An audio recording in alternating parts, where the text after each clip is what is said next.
All right, fire away. What are your thoughts of the game overall? I'm very disappointed. But not so much in the way your team competed. Well, hold on, let me. I think there was a follow-up to that one right there, and that. Let me. I think that. Go ahead. Okay, go ahead. Jump in here, so you can help me out here. So you can help me with my thoughts. Well, but not so much. You said you were pleased with the way your team competed. I was pleased that we played hard for 60 minutes. Now a lot of it was sloppy, obviously, and you only score 6 points and get shut out in the second half. But your defense comes up with 4 big turnovers again. Probably lead the country in turnovers, I would imagine. Seriously, they must lead the country in turnovers, which is a really good thing. In this case, a lot of them were preventing scores rather than setting up scores, because a lot of them were in plus territory. But I mean, they were all big to keep the game within reach. And like I said, when we got the ball the last time, I told the defensive staff, I said, I don't care if I use both our timeouts and there's 30 seconds left to go in the game. We got to go down there and try to get it to a one-score game. I go, we'll kick an onside kick. I go, if we get the ball back, we'll at least get 3 shots to throw the ball to the end zone, with a chance to, with a chance. So, unfortunately, that's not the way it played out as we fumbled down there, down close. But I think that a lot of people, me included, but a lot of people wanted to see what Kansas was going to do, what Kansas football team was going to do in a game like this. And I think you saw how hard they played for the whole game. We definitely made a major step in the right direction. I actually feel worse about this loss than I do about last week's loss, because you could see that it meant so much to them. You could see in the locker room it meant so much that they want to take that step forward. They don't want to take a step back. And they lost a game. I wouldn't say they took a step back, because they fought hard against a good team for the entire game. Coach, you were only down by 4 going into the locker room at halftime. What did you tell your guys at that point? I said, this is the reason why you defer. With all the things that happened in the first half, okay, you're down by 4 points and you're getting the ball. I mean, I said, we're in a golden position right here. And I also said, those guys in the other locker room right now that thought that they were just going to come in here and roll in and blow you out, that's not the halftime talk that's going over there right now. It's a totally different talk that's going on than the one that they were expecting when they rolled into town. I said, that has nothing to do with me. It has to do with how you guys are playing. Are you surprised through 3 games that the offense has struggled and shown some rust? I mean, you've already talked about Dane and where he's been, but just overall. Well, actually, Dane wasn't the problem today. Right. I mean, we talk about Dane. Let's talk about Dane. Let's start there. I mean, what did he throw for 300 yards? I mean, got hit a whole bunch of times. Got sacked 3 times, but he's got hit a whole bunch of times. I know he's a sore puppy right now. I go, but what did he do? Just stood in there and stood in there? Did he have a couple throws that went out of bounds that you like to keep in bounds? You betcha. But there were a bunch of balls hitting him, right in the chest. And there were down the field throws, and there were in cuts, and there were slants. I mean, I don't think you look at Dane as the problem in this one. Okay. What do you look at? Well, when you're playing against a team like TCU, who only returned 1 defensive back from last year's team, one of the things you have to do is make some plays in the passing game. That's what you have to do. Okay, they're stout up front. They're fundamentally sound. You have to run the ball enough. You have to run the ball enough to, keep them honest. You have to scheme some things to get some things going.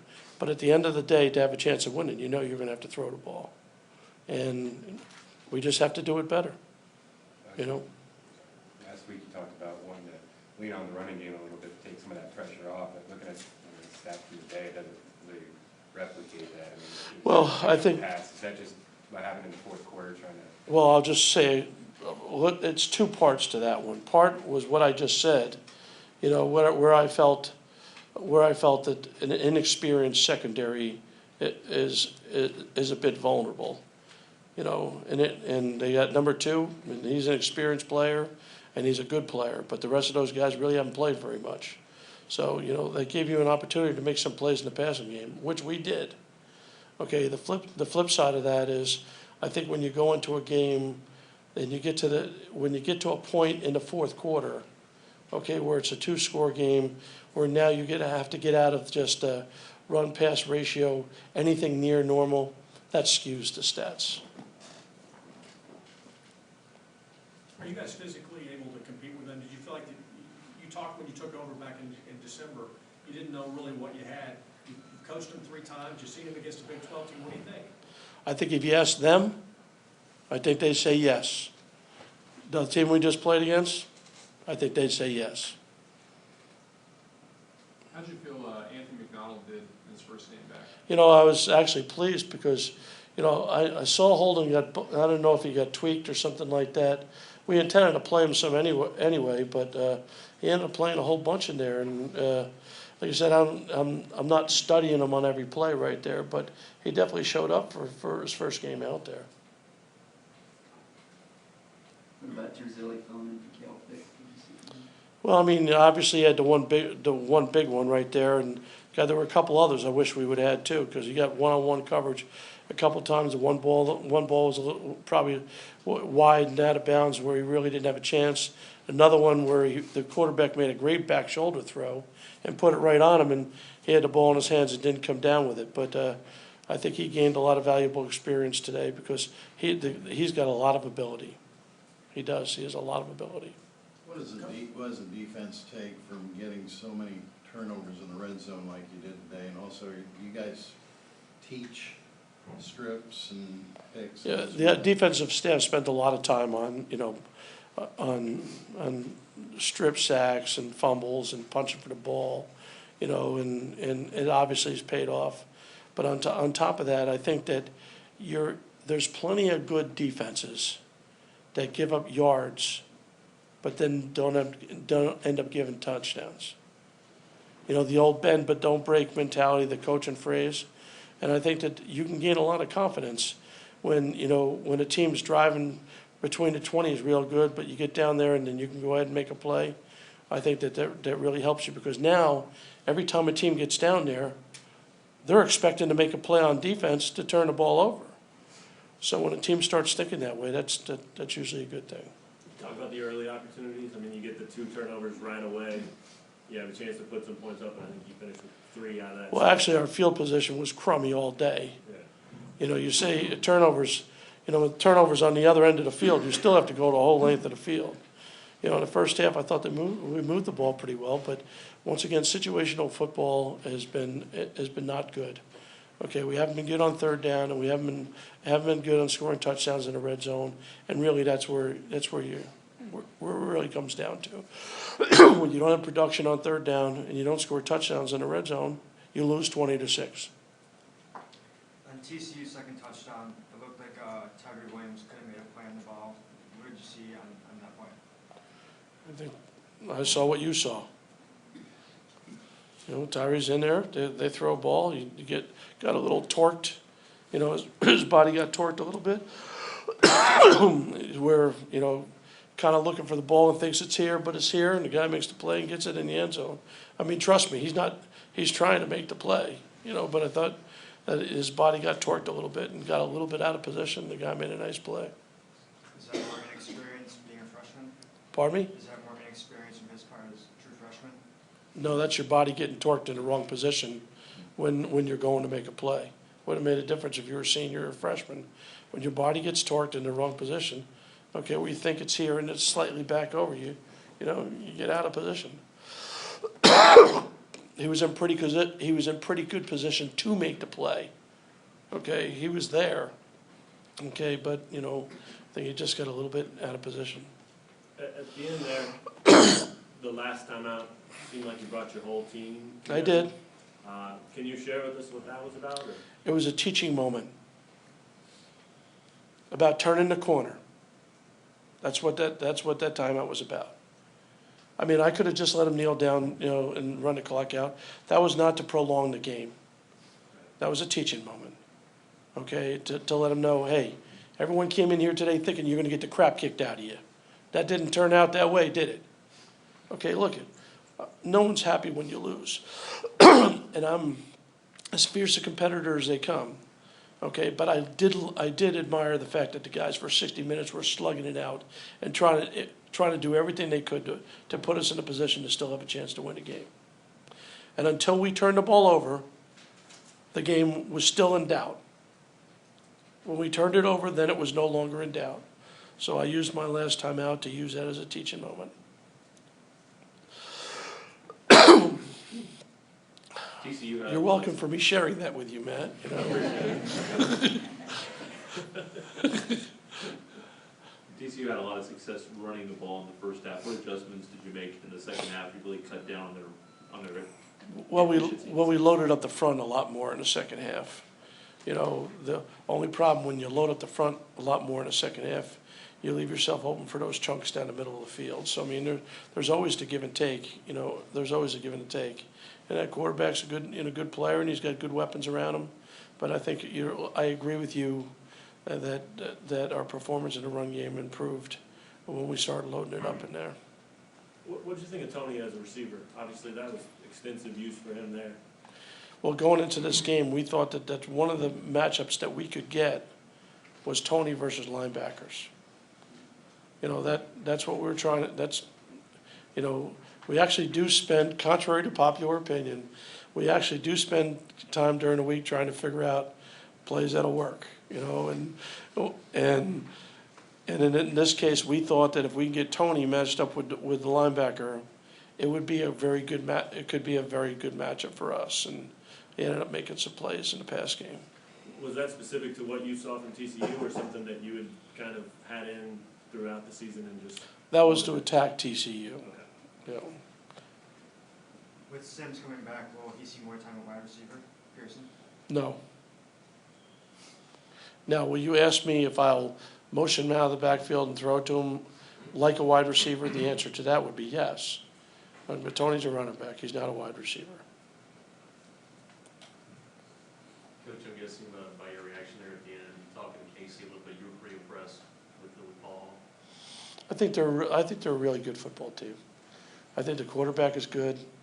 You know, they ran the ball well. You know, I think they got a bunch of good receivers. I mean, I told the head coach, you know, before the game, and I reiterated to him after the game, that that's not the same TCU team that everyone else know. You know, because everyone else remembers TCU of the, you know, leading the country in defense every year. I mean, they're strong on offense. You know, that offense is going to present some problems for some people. I don't think there's going to be very many times the rest of the year where you see that offense turn the ball over 4 times. Who do you think they'll cause trouble to? I think they can compete with anybody. Anybody in particular? I don't care about anybody but us. I don't care about the rest of them. I only care about us. There's only one school I'm worried about, and they're wearing crimson and blue. Everyone else I really don't care about. This lost tougher to swallow than last week. Pardon me? This lost tougher to swallow than last week. Well, I said that a few minutes ago, but I'll say it again. Okay, this one hurt more than last week's because they had so much invested in this one. Last week, I think they were kind of in shock because they're up a couple scores, things are going along okay, and we didn't finish the game. Now, this one, they're grinding. They're grinding. They're fighting. They're clawing. They're scratching. They're trying to do everything they could to put themselves in a position, you know, and, you know, you're a little bit behind, then you're a little bit more behind, okay, but you're hanging in there, and you're hanging in there, and, you know, you're fighting right to the end of the game, and, you know, I respect them. Does that, I mean, obviously that applies to the whole team, but can you just talk about Dane and you know, when he's getting hit and guys are dropping balls and things aren't running smoothly? I mean, what was his demeanor like? There was only one time in the game that Ron and I both got a little frustrated because, you know, sometimes people go like, oh, well, you know, like they do this. We don't do that. You know, we don't do it at the quarterback position. We don't do it at the receiver position. You know, those receivers that want everyone to know that they were open, that you didn't throw to them. They're like this, you know, like that. Okay, well, we don't do that. You know, so I think the kid took a lot of hits, and I think he's very sore, and I think he hung in there very, very well. You know, that was a marked improvement in my eyes. And he was playing hard. How can you do a better job to protect the quarterback? Well, see, when you get down, it's a little bit different. You got to pick your poison. Okay, how much protection do you want to give? I mean, I could get the quarterback not hit at all. Okay, but then you're only going to release 2 or 3 guys free released, and then it's a question of whether or not you can get anyone open to throw the ball. I mean, he might be able to stand there, but stand there with no one to throw to. So you have to kind of pick your poison. Like a lot of people go empty a lot. Well, empty a lot gives you more people to throw to. You got 5 guys out, free release. The only problem is all you got is your 5 linemen blocking. There's no one to help right there. So you got to manage between protection and how many people you want to. Do you want to release 3 free release, and block with 7? Okay. Do you want to release 4 and block with 6, or you want to release 5 and block with 5? That's what you have to decide. He was really efficient in the first half. He got hot on that last drive too. There was a little stretch in the third quarter where the passing didn't quite click as much. Was that an adjustment TCU made, or just? No, actually, we were really close on a bunch of plays. Is really what happened. I mean, we're really close on a bunch of them. You know, it wasn't like the first 2 games. Now, I mean, there was some plays we made, and there were some plays we definitely left out there. Dane got outran a little more than we've seen anyway. Was that something you guys talked about, or? There was only one by design. There were some others that weren't exactly by design, needless to say. You know, I'm not, you know, I don't exactly look at him as the fleet of foot, you know, let's pull the ball down and run it guy. You mentioned the market improvement in his play. How tough is that fumble on him though, at the end? Bad. And bad because it's a ball possession, but bad because he's just trying to make a play. You know, he's just trying to make a play, and when you're trying to make a play, it's your job not to turn it over. Like last week when we threw that interception at the end, he was just trying to make a play, but sometimes the best play is to throw the ball away. You know, in this case, he runs the ball. If we hold on to him, we still got another down, and we got a timeout left. So if the ball's on the 1-yard line, I can call timeout and call another play. So we got to hold on to the ball. Coach, talking about your players, can you take a moral victory away from this, or do you not believe in this? That doesn't exist. There's no such thing.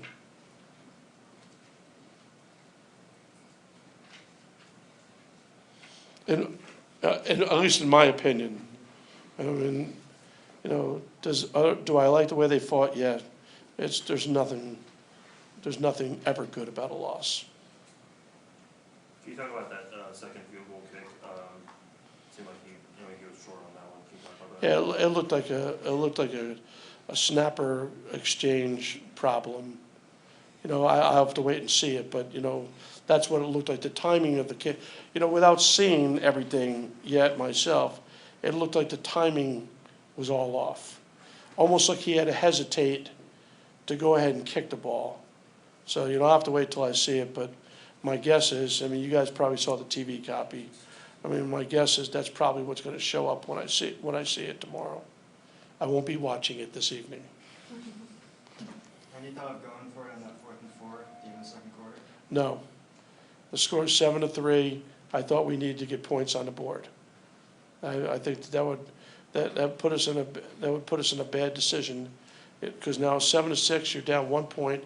If they score touchdowns, at worst, it's still a 1-score game. Because if they score a touchdown, it's 14-6. You always can go for 2. It's a 1-score game. But going for it at that point never entered my mind. Even though I got booed handsomely for doing it. You know.